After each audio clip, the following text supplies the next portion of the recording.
Fábula del asno, el buey y el labrador. Hija mía, has de saber que existió un comerciante muy rico, dueño de mucho ganado y con un enorme conocimiento que Alá, el Altísimo, le dio igualmente para entender el lenguaje de los animales y el canto de los pájaros.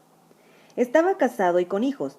Vivía en un país fértil a orillas de un río y en su morada, además de muchos otros animales, había un asno y un buey. Un día llegó el buey al corral del asno y vio que donde reposaba estaba barrido y regado. Asimismo, en el pesebre había cebada, paja bien seleccionada para que pudiera comerla, mientras que el asno podía descansar a un lado. Cuando el amo lo montaba, era solamente para ocuparlo por un trayecto corto o por un asunto urgente, por lo que podía volver a descansar.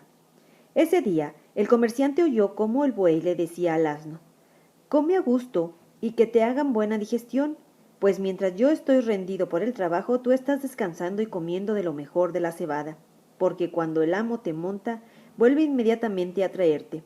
En cambio, yo me reviento arando y con el trabajo del molino. Por lo que el asno le aconsejó: cuando estés en el campo y te echen el yugo, túmbate y no te muevas aunque te peguen de palos, y cuando te levanten vuélvete a tumbar, y si entonces te regresan al establo y te dan de comer habas, no las comas, finge que estás enfermo. Haz por no comer ni beber en unos días y verás cómo descansarás y así de la fatiga del trabajo. Pero el comerciante seguía oyendo todo lo que le hablaban. De esta manera, cuando se acercó el mayoral del buey para darle forraje a ese, solo comió muy poco. A la mañana siguiente, al llevarlo al campo, lo encontró enfermo. Entonces el amo dijo al mayoral: toma al asno y que trabaje todo el día en lugar del buey. Y el hombre obedeció e hizo arar al asno todo el día. Al oscurecer, cuando el asno regresó al establo, encontró al buey descansando, y éste le dio las 1000 gracias por sus bondades y consejos, los cuales le habían hecho descansar durante todo el día. Pero el asno no le contestó, pues estaba muy arrepentido. Al otro día, el asno volvió a trabajar toda la jornada, y regresó con el pescuezo desollado y rendido de fatiga, por lo que el buey, al verlo en tal estado, le volvió a dar las gracias y lo colmó de bendiciones. Mas el asno le dijo: mira cómo me ha perjudicado el haber beneficiado a los demás, tan tranquilo que estaba yo antes. Y añadió: de todos modos voy a darte un buen consejo. He escuchado al amo que si no te levantas te entregarán al matarife y harán con tu piel una cubierta para la mesa. Te lo digo para que hagas algo, ya que sentiría mucho que te ocurriera algo. El buey, cuando oyó estas palabras del asno, le dio las gracias nuevamente y le dijo: mañana reanudaré mi trabajo. Inmediatamente se puso a comer todo el forraje que habían dado y hasta lamió la cazuela. Pero el amo los había estado escuchando hablar, y en cuanto amaneció, fue con su esposa hacia el establo de las vacas y los bueyes, que se encontraron a la puerta. En ese momento el mayoral sacó un buey que, en cuanto vio a su amo, empezó a mover la cola y a galopar de un lado a otro como si estuviese loco. Entonces, tal fue la risa del comerciante que se cayó de espaldas, por lo que su mujer le preguntó: ¿de qué te ríes? Y él le contestó: de algo que he visto y he escuchado, pero no lo puedo descubrir porque me va en ello la vida. Pero la mujer insistía en que debía contarle todo, aunque le costara la vida, a lo que el comerciante se negaba por miedo a la muerte.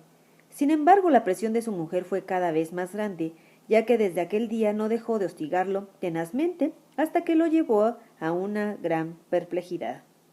El comerciante mandó llamar a sus hijos, el cadí y a unos testigos, pues quiso hacer su testamento antes de revelar el secreto a su mujer, pues él amaba a su esposa entrañablemente por ser hija de su tío paterno, madre de sus hijos, y porque había vivido con ella 120 años. De esa manera, el comerciante hizo llamar también a todos los parientes de su esposa y a los habitantes del barrio para referirles a todos que cuando él revelara el secreto a su mujer, moriría. Entonces toda la gente le refería a la mujer: por Alá sobre ti, no te preocupes ni te ocupes más del asunto, pues tu marido ha de perecer. A lo que ella contestó: aunque le cueste la vida, no le dejaré en paz hasta que me haya contado su secreto. Fue entonces que dejaron de rogarle. El comerciante se dirigió al estanque de la huerta para hacer sus purificaciones y volver inmediatamente a revelar su secreto y morir. Había en el establo un gallo lleno de vigor, capaz de satisfechas a 50 gallinas, y junto a él se hallaba un perro. Y el comerciante oyó que el perro reprendía al gallo.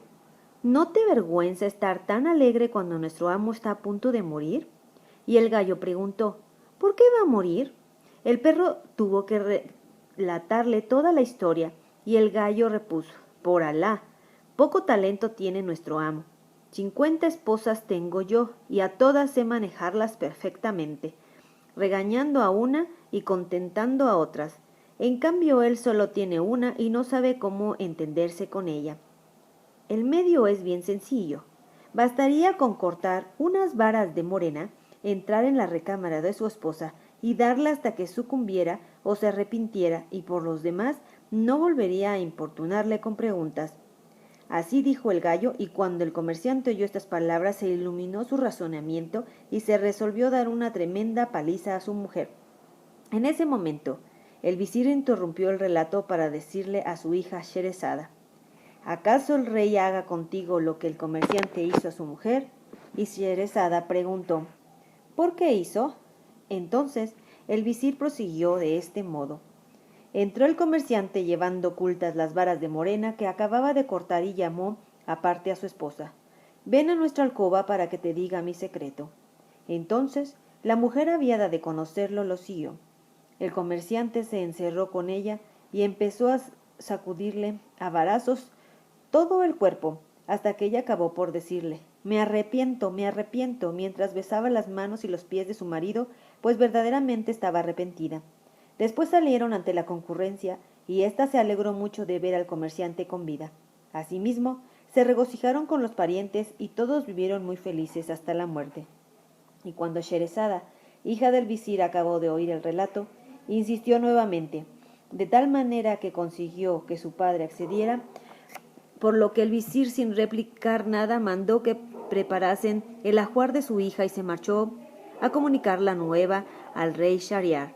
Mientras tanto, Sherezada decía a su hermana Doniazada, te mandaré llamar cuando esté en el palacio, y cuando tú llegues y veas que el rey ha terminado de hablar conmigo, me dirás, hermana, cuenta alguna historia maravillosa que nos haga pasar la noche, y si el rey accede, lograré vivir una noche más.